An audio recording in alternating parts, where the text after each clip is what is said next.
mabilis na yon. Lalo-lalo na kapag post-objective na. Kasi yung pre-objective ng side ng Team Liquid, covered na agad ni Sanford alone eh. Oo nga, nakita nga natin yun na in action for multiple team fights. At ngayon makikita na natin sa game number 2. It's going to be Coach Moody with Team Falcons on the blue side. Coach Aeon naman on the red side. Magkakapalitan po tayo ng sides para sa game number 2. Ano kaya yung priorities na magbabago para sa game 2? Well, baka nga yung Fredrin ay maagaw pa ng Team Falcons if hindi kukunin ng Team Liquid sa kanilang Red 1, Red 2. Nagtanggal na rin sila ng carry. So, yung Claude and carry matchup pa hindi natin makikita. For Falcons, baka hindi rin nila kunin o i-prioritize yung Claude. There is still an Eve na pwede naman nilang kunin. May heroes din si Ogwin like Khalid. Suyu actually, ay pwede na rin i-prioritize ng Team Falcons. Okay, let's see if it's going to be a Suyu first pick. Parang komportable din nata si Kyle sa kamay na yon, pero kukunin muna nila ang Claude. Ang natitira sa dalawang pares ng marksman na para bang yan na ang meta ng ating marksman meta for the past few months, honestly. Parang yung dalawang late game na ito, with that Claude locked in, ano kaya ang kukunin ng Team Liquid Philippines? Suyu Eve, kung pwede, kunin na nila yung assassin fighter kay Carl TZ. Because if not, baka ang nakahanda para kay Carl TZ yan, ang flavor niya ngayon ay utility. Ay, mga Fredrin, knowing na nakaperma ba na yung back sa all throughout eh. Oo, ayun talaga bitawan niya. Alam mo, may mga Harley option pa nga dito. Ang Team Liquid Philippines kung gugustuhin nila. Leo Ward as well. Pero kasi parang sa food chain natin, pre, top yun yung Suyu, tsaka itong Harley. Ayan na. Wow, napakaaga din silang kumuha ng marksman dito. Ewan ko kung tatanungin, parang pwede sana nilang itago pa itong marksman. Yes. At bakit nga ba maaga kinuha ni Coach Aeon itong Moskov na ito? Well, may isang rason dyan. Tinatago nila yung hero ni Sanji or tinatrap nila yung Team Falcons na sige, kunin nyo na yung Eve at this point. Diba? Kasi yun na lang din naman yung natitira kasi may Valentina pang pwedeng isagot yung Team Liquid Philippines. So baka idedepende nila yung mid lane matchup doon sa mid lane din ng Team Falcons. Now for Team Falcons, Harley plus Uranus or Harley Alice na ganung combo ang pwedeng kunin. Oo nga, and yung Harley open na open pa rin. At kailangan nga nila ng early game power spike para dito sa Team Falcons. Pero ang kanilang kukunin ay walang iba kundi ang Guinevere instead with the Kalea. Ba't pa tayo lalayo sa mga crowd control na available sa market ngayon? At ang ibibigay naman ng Team Liquid Philippines ay kanilang Gatotkacha na nakita na rin natin nung game number 1. Back to the banning phase we go. Naghahanap pa rin ng potential mid laner and XP laner ang parehas na kupunan. No, papasok dyan yung Eve, papasok dyan yung Farsa. Yung Zushin and Zetian, I believe na pwede na. Ay! Si Superman! Okay. Sorry, akala ko si Makmak eh. Akala ko si Makmak. Nasa naglalaro. Naglalaro nga pala. Iba yun. Iba yun. And ito dahil nga naghahanap pa rin ng XP lane at Mage ang pare sa upunan, mukhang magkakaubusan po tayo. Tinanggal na ang Farsa na isa sa mga comfort pick dito ni Haji.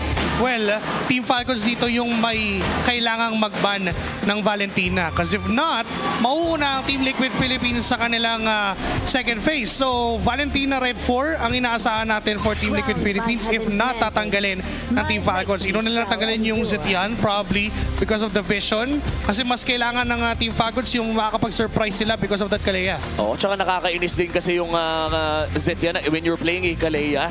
Yung hindi ka makagawa ng play kasi ulti ng ulti yung Zetian. O sabihin natin, hihintayin kang gumawa ng play. Kasi pag gumawa ka na ng play, biglang mag-ulti, walang follow-up. Tsaka sobrang underrated yung damage ng first and second niya na. Akala mo wala eh, no? Akala mo lang wala, pero meron. Sabi nga ni sino ba nagsabi? Diba yun? Basta bata yun eh. Sinabi niya kay Vilma yung pre.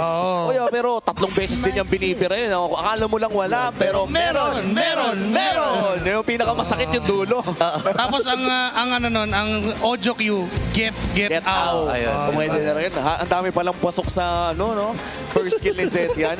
And so far, mukhang nag-aabang lamang tayo ng final ban here from Team Falcons. Nagtanggal na ng XP lane Alice ang side ng Team Liquid Philippines. Ang Uranus ay bukas pa rin for Team Falcons. Yun yung isa sa mga nakikita nating posibilidad na kunin ng Team Liquid Philippines if the Valentina has been banned out by Team Falcons on their Blue 5.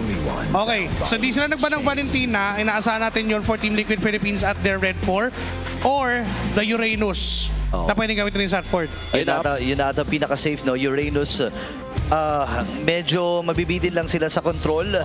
Pero kasi kung hindi mo naman makokontrol din yung isang Uranus, parang tabla-tabla lang din. Tsaka may dirot pa rin naman. In fact, feeling ko Option. Valentina ang pinaka-safe dito kasi kapag kinuha ang Valentina, pwede pang mag-Valentina Sora ang Team Falcons dito in one phase. So, yun yung inaasahan natin for Team Liquid Philippines. Knowing na nakakaleya ang Team Falcons, meron silang sariling version, kumbaga, nung kaleya na yun. Plus, it really would aid doon sa balance ng composition for Team Liquid. Kasi kung hindi sila kukuha ng Valentina, wow! Terisla. May sariling plano. Sabi nga nila, when in doubt, Terisla mo na to. Terisla na, ano? Hindi ka magkakamali sa explainer rin. Oh, tsaka ang ganda kasi ng Terisla kayo, wala nang mana, pre. Di ba, banat-banat ka lang. Banat-banat ka lang, di ba? The only problem here is mahirap hulihin yung tatlong hero so far ng Team Falcons. May BMI yung Claude, nakakatalon yung Gwyn, hindi rin naman sa worth it na talunan kasi baka madali ka pa at ikaw yung ma-combo afterwards. And Ogwen also. So, parang yung Teresa kinuha nila para mabilis din yung clear wave plus mabilis na respo knowing na expanding rivers nga. So for Team Falcons, Planes exist Eve and Yura. which I was made for. Lord. Going in for full crowd control ang side ng Team Falcons. Isa sa mga classic Eve combos. Kung naalala nyo dati, ang tartutokong combo niyan, Eve Ruby, around Season 8 of Season 9 of MPL. Pero nung lumabas si Arlott, medyo napalitan si Ruby sa pwesto na yan. And tale as old as time na rin ang combo na yan. For Team Liquid Philippines, final pick, Sanji ang inaabangan. Valentina pa rin yung tinitingnan natin dito. Dami niya pwedeng kopyahin. Kalea ult, RWM. Ay! Wow! Wait. Parang may natuwa na naman sa ating tabi, Joshi Cakes. Kaya pala, okay. Tinan mo nga, Oo nga, okay, kaka-approve ko lang. Kaka-approve lang sa Yan, GC. kasi Kaka-approve sa GC. hindi ka attentive eh. Sorry, hindi ko napansin. Sorry, Sanji.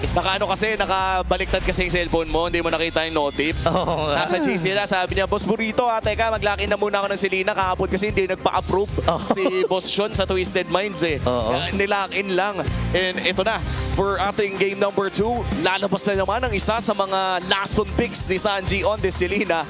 Ito, gusto ko lang malaman, is Selena actually good against this lineup ng Team Falcons? You know what? Hindi eh. Mahirap yan, pre. Kasi, eto tatamaan mo yung Guinevere. So again, may chance na ikaw yung madali niyan after nung combo. Tatamaan mo yung Eve. Mag-RWM lang yan, unstunnable na. Mapipigil yung pagpindot-pindot, pero still, kaya niyang mabuhay. May shield din na bigay yun. Tatamaan mo yung Kalea, may heal din yan. Pwede rin kayong ma-counter-engage. And even yung Claude na magkakaroon ng Purify, kung Purify man yung dala ni Super Marco, ay mahirap tamaan. So technically, yung Selena pick dito, it would all boil down to how accurate Sanji is and kung paano nila papaganahin yung lumang combo ng Selena Gatot Kacha. Wow, and for Team Liquid Philippines, mukhang may binabalak silang kakaiba dito. And to be fair, ginamit din ang mga Selena traps para bumilis ang mismong pag-clear dito ni Carl Casey. Kaya mauuna ng bahagya itong suyo na ito. Ultra Lish Selena ata ang galawan ni Sanji. No, ganun nga ang ginagawa no. And I think isa sa mga purpose naman talaga ng isang Selena dito dahil nga yung mga heroes ng Falcons ay naglalaro mostly sa mga damo or nagtatago sa damuhan. I think vision game talaga ang plano dito ni Sanji. Nag-wonder nga ako kung ano emblem niya, baka naka-season hunter pa nga to para mabilis tumulong no sa mga farming tsaka sa objective. Actually, nasilip natin yan kanina no, sa ating smart emblem kung saan kinuha pa rin niya yung Wilderness Blessing. Wilderness pa rin, okay. Napupunta pa rin naman doon sa punto na sinabi mo, no, yung pag-vision din talaga yung binibigay dito ng Team Liquid Philippines.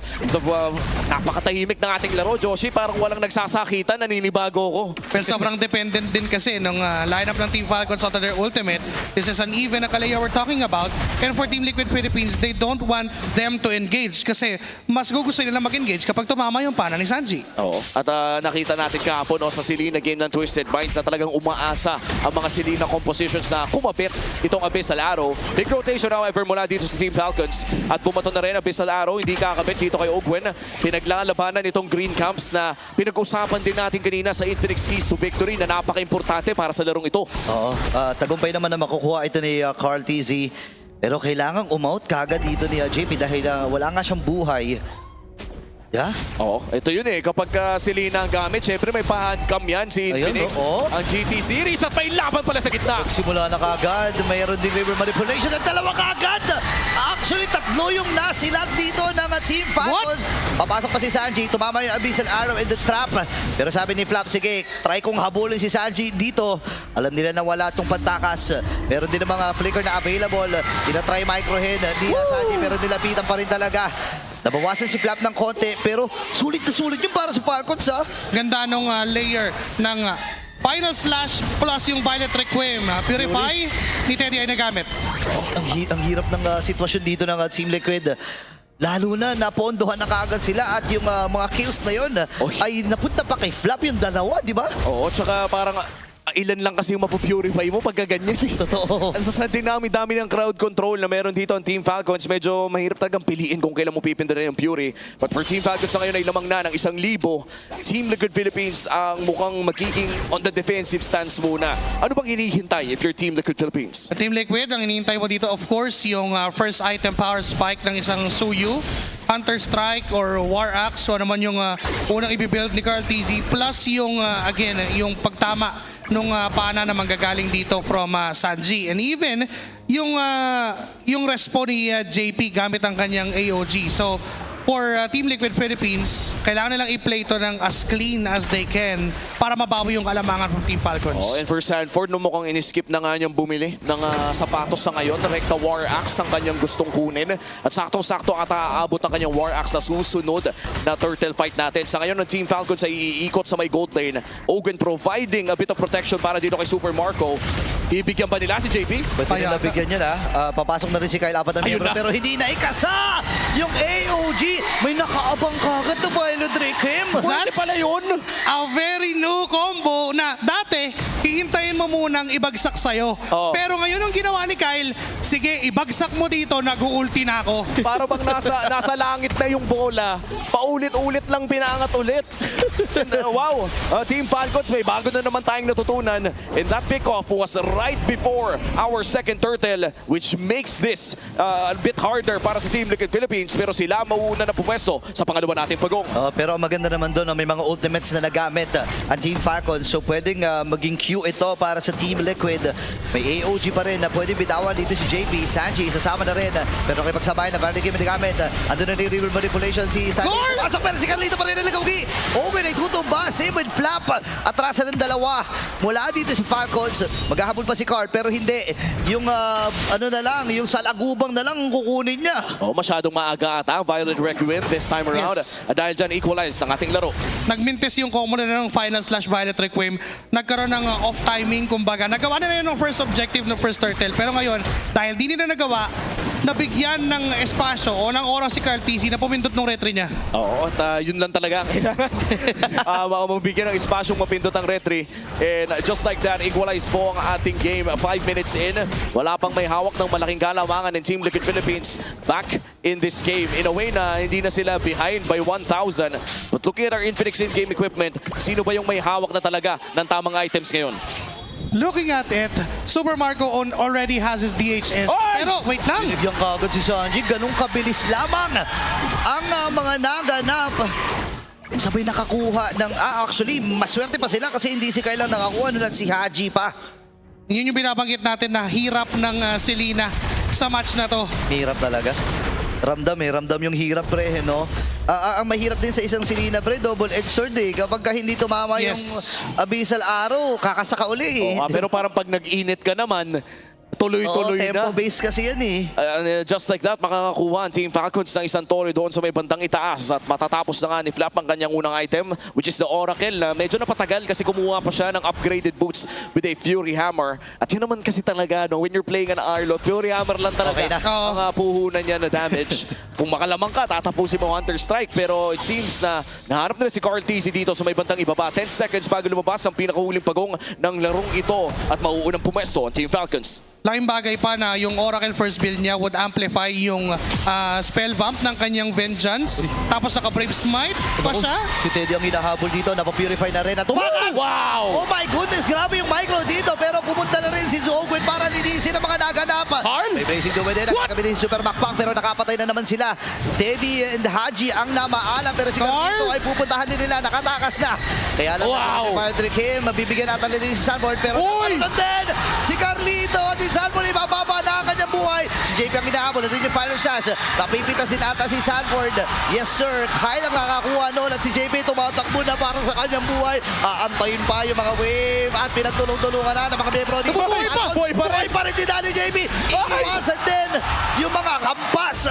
Pero hindi nila may iwasan ang kamatayan. At makukuha rin nata ng Team Falcons ang huling pagong ng larong ito. Paano nga ba napaliktad ng Team Falcons yung team fight na yun? Very good targeting. Nung moment na sinubukan nilang patayin si Teddy, yes, nabuhay siya. Pero hindi pa na siya nabuhay actually. Nandun pa si Ogwen para humabol at abutan itong si Teddy. Plus yung targeting nila against Carl TZ. Kung hinayaan nilang gumalaw ng gumalaw si Carl TZ doon, baka nabaliktad pa. Pero because of them just jumping in sa harap ni Carl TZ, nung namatay na si Carl, wala nang damage output yung Team Liquid Philippines. Thus, giving the lead to Team Falcons plus the slide to the objective. Pwede pa sana yung Torres sa gitna pero good recovery mula sa Team Liquid na bantayan yon. Nagulat nga ako hindi tinapos yung duration ng Violent Requiem kahit kumapit. Pero yung pala naghanap sila ng susunod na target with a spatial migration as well. Team Falcons now ahead by 3,000 at parang ganun lang ay kontrolado na ng Team Falcons yung lower side ng ating mapa. Pero may trade naman ng Team Liquid Philippines doon sa may bandang itaas. Mid lane ng punteriya ng Team Falcons si Teddy at depensa. Ako wala ata silang way. AOG ay gagamitin. Final shot. Sakripisyo ba dito si JP? Habang si Kyle pinagsisipan dito ni Teddy. Naibalibag na rin si Daddy JP. Nagamit yung kanyang revitalize dito si Carlito. Wawasiwasin lamang. Kaya nakaipin doon sa river manipulation. At si Carl ay tatakas. Makakatakas din naman siya ng pilit. Tapak side yung naay at ligtas ang dalawa mula sa TL. Wow, walang casualties sa pagdepensa ng Team Liquid Philippines pero tuloy-tuloy pa rin ang pagragasa ng Team Falcons. Naghahanap pa rin sila ng Torres sa gitna. Sa si Haji dito pero tagumpay ang kanilang plano. Men, at this point, yung mga pana dito ni Sanji, nagmimisulang vision na lang eh. Oo, kasi kahit tumama yon, mahirap pumasok if you are Team Liquid Philippines. Considering na ang daming crowd control ng Team Falcons plus yung heal na Violet Requiem. Napakatapang talaga ng Team Falcons dito! Mamamatay na naman si Daddy JP, ladies and gentlemen. Ika-apat na to, ha? Grabe na ang ginagawa ng Team Falcons. Kahit yung pinakamakunat ay binibigyan. Sanji forced to flicker. Patama naman ang Abyssal Arrow and Trap. Pero 5 seconds na lang bago lumabas ang pinakaunang Lord ng laban na ito. At after that, -1. Wala pa rin si Daddy JP kaya medyo lugi ang Team Liquid Philippines dito. This would be very hard for Team Liquid na kumontest for this objective knowing na yung isang crowd control nila ay mawawala and that's gonna be JP. Pero buhay naman na hindi na siya aabot. This is a blitz Lord take from Team Falcons. Clean objective para sa Team Falcons at direkta sa pag-clear na sarili nilang buff. Nakita ni Super Marco na may tao. Napakahab din ako. Aabangan siya ng Falcons dito. Sanji, tatry na lang sana niya sumabay pero mamamatay pa rin siya sa kamay ni Haji. The good thing for Team Liquid dito is yung ginagawa ni Teddy. Kaso hanggang kailan niya gagawin yan? Kailangan na ng Team Liquid Philippines na sumabay doon sa team fight na ginagawa ng Team Falcons because again, we're not just talking about their peak of potential. Even yung kanilang team fight is very good enough kasi yung final slash plus yung Violet Requiem or yung buhat ni Ogwen plus yung Violet Requiem or yung RWM plus everything else, lahat na gagawa ng Falcons, lahat nagagamit nila on their advantage. Kumbaga parang yung combination nila parang may mix and match factor. Kahit sinong mauna, basta may kumasa. Ayun o, kahit ano talaga pwede. At pwede rin si JP na kunin. Team Falcons. Nag-aabang na doon sa may bottom. Tatama ba yung Biselaro? Hindi na naman. Yung Lord ay mapipitas at makukuha na rin naman ng Team Liquid.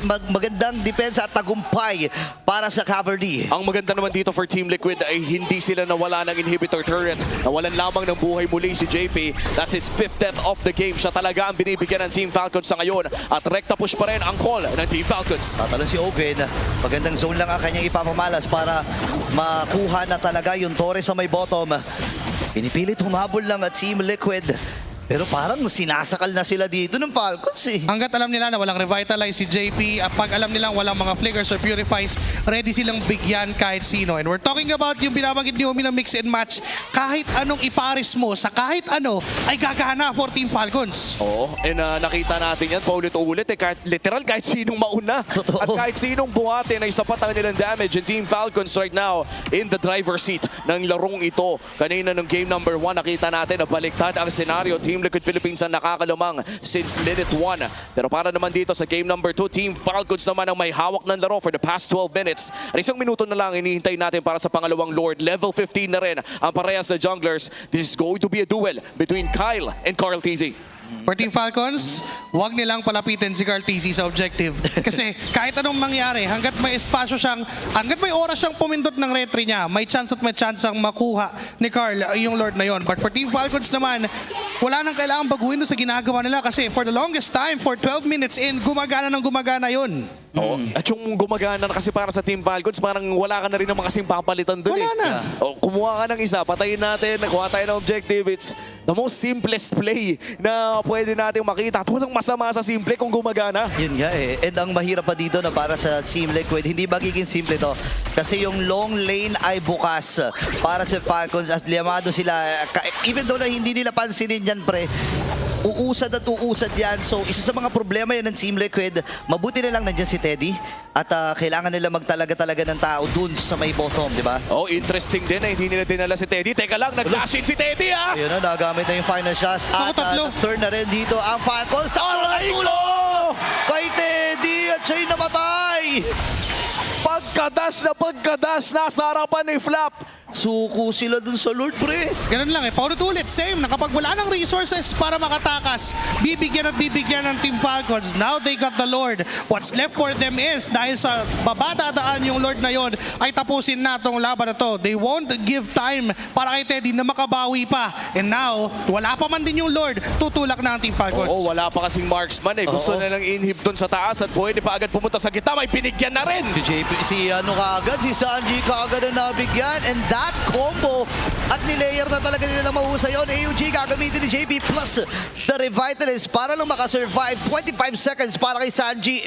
At yung wave sa may gitna ay tutuloy na. Oo, at mukhang itutuloy pa rin ni Ogwen ang pagpasok dito. Wala pa namang mabibigyan ng Tsunami Slam. Pero ang Torres sa gitna, kanilang target. At hubad na ang pase ng Team Liquid. Ang hirap nito para sa Team Liquid Philippines. Falcons kayo, nag-aantay na ng pagkakataon. May Lord pa sila na aantayin sa may bottom. Ogwen and the rest of Team Falcons ay diretso na Kusin talaga. pa. Sila nagamit. Shoot darts! Talunan na! Violent Kim sa tatlo. So may flash hit mula kay Super Macmac. Nailatag at Tapos. nailayer na rin yung mga skills na meron dito ang Team Falcons. Si Teddy pinipilit, pigilan, pero hindi magpapagpigil ang pag-usad ng Falcons. At sa kwento ng Clash of Titans, magpapatuloy ito in a game number 3. Sulit ang ticket sa Super Fan Saturday. Pinaramdam lang ng Team Falcons that it will only take 2 ultimates para kumuha ng buhay mula sa Team Liquid Philippines. Paulit-ulit natin nakita yung mix and match combo na ginagawa nila. May Final Slash, may Violet Requiem, may Tsunami Slam, may RWM. Well, in fact, yung RWM hindi pa ka nagagamit dun sa mga initial combos. Pang dulo lang din, kumbaga icing doon sa cupcake ng Team Falcons. At saka yung icing na yun, yung pa yung deadly na icing pare. Biruin mo nasa gitna na lahat. Maglalakad pa lang papunta na latagan na. Medyo no choice ka na sa gagawin mo. Team Falcons played this game really well against Team Liquid Philippines. Pero saan nga ba yung turning point na masasabi natin? Was it early on ng laro pa natin? First objective pa lang na nakita natin, yung Final Slash Violet Requiem, yun na agad yun. Tapos binigyan pa tayo ng panibagong flavor, yung Tsunami Slam na may nag-aabang na Violet Requiem. Diba, ginawa din nila yun sa bandang dulo and it's just a matter of Team Liquid Philippines not being able to capitalize doon sa kanilang clear wave din and sa pick-off dahil sa ginagawa ng Team Falcons. Masyadong mabilis yung mga ginagawa nilang aksyon to a point na hindi nagagana yung pick-off ng Team Liquid. Alam mo, sa totoo lang, kahit may 3 o 4 ka pa na Purify, bitin pa rin eh. Di ba? Para dito sa larong ito. At napatalo na rin si Kyle Dizzy. Sino ginamit niya? Si Queenie Beer! Tumatalon yun, pre! Inisip ko, tatalon-talon yun pala. Ang ating Game 2 MVP, walang iba, hindi si Kyle on a perfect game sa kanyang Guinevere. May bago na naman tayo natutunan. Pwede palang sumayaw-sayaw na si Gwyn habang nasa langit ang kanyang kalaban. Inaabangan na lang. And not just that, I mean the targeting from this man. We've seen a lot of team fights na kung saan hindi lang siya basta talon, hindi lang siya basta ulti. Nandun sila sa point na alam nila kung sino yung tatargetin nila at that moment eh. Particularly, yung nangyaring clash sa may bandang top lane kung saan makakatakas pa sana si Carl TC. But then, ito yung sinasabi nating combo. Gabi. Hindi pa bumababa, kakabuhat pa lang, umuulti na yung Guinevere. Parang may lalanding ka pa lang, alam mo nang may kahinatat nga na, may may pupuntahan nga na. Pabalik ka na ng base, pre. Ayan Yung Grabe. talon kay Carl TZ, kung hinayaan nila si Carl TZ na makatakas doon o sumayaw-sayaw pa, could have been a different result from Team Liquid. But because of Kyle TZ knowing na si Carlito, nire-respeto pa rin niya ang GOAT, alam niyang may kayang gawin si Carl doon sa laban na yun. Kaya pero dahil sa pagkapanalo ng Team Falcons dito ay medyo nanganganib ang undefeated run ng Team Liquid Philippines. Now 1-1 on the series. Bibilang lang ang mga teams na nakakaisa sa isang serye against Team Liquid Philippines. Tandaan natin, marami sa laro ng TLPH ay sweep. Kaya maaga sila nakapasok sa loob ng ating playoffs. But this time around, we are heading to a game number 3 in Team Falcons, no? Ito rin kasi yung iisang team na alam natin kaya talagang pumalag sa TL, eh. Oo, kung maalala natin yung unang paghaharap din nila, no? Though reverse sweep yon para sa Team Liquid. Pero yung ideya na pumiso sila against sa Team Liquid ay iba na talaga eh. Tsaka pakikita mo at mararamdaman mo rin na may parang different version ng Stampede sila. Hindi ko alam kung ano tawag doon. Sa mga ibon ba, pre? Ano ba Falcon tawag? Dive. Falcon Dive. Men, chinek ko sa ngayon, ang hulingang nakapiso sa side ng Team Liquid Philippines ay sila din. Di ba? The last team na nakapiso sa Team Liquid Philippines ay Team Falcons din nung week number... Week 2. Yun na. And it's been 3 weeks lagpas na hinintay natin para makatikim ulit ng Game 3 in Team Liquid Philippines. And ito na yun eh, Clash of Titans kasi. Oo, iilan lang talaga. Naalala ko sila James Pang, ang Aurora at sila. So, iba talaga ang gising ng Falcons ngayon at desidido sila, pre, na walk the talk. No? Tsaka ano din eh, laking bagay na alam na nila yung tendencies ng Team Liquid Philippines all throughout. Yung mga galaw nila, kung ano yung magiging behavior nila doon sa mapa. Alam na ng Team Falcons yan eh. For the longest time, they've been the team na kayang tumapat talaga at binibigyan ng sakit ng ulo ang Team Liquid Philippines. Oo, ang sakit din naman kasi sa ulo na parang mahuli ka lang ng isang displacement din kasi high level crowd control yung meron dito sa side ng Team Falcons. Hindi siya yung basta stun lang. Oo. Nililigaw ka, pre. Final slash, may tsunami slam, di ba? Nakadepende na sa Falcons kung saan nila patatamain eh. Oo. No? Tsaka parang isang unit sila sa larong to. No? Parang pag may final slash, okay, sakto na kagad yung final. Kaya pag hindi tumama, andun si Owen, di ba? And nai-reposition din kasi ni Kyle yung sarili niya sa kung saan niya gustong pumunta with that spatial migration. Tsaka may second phase pa kasi yun eh. Hindi lang yung basta talon. Kung mag-miss out man yung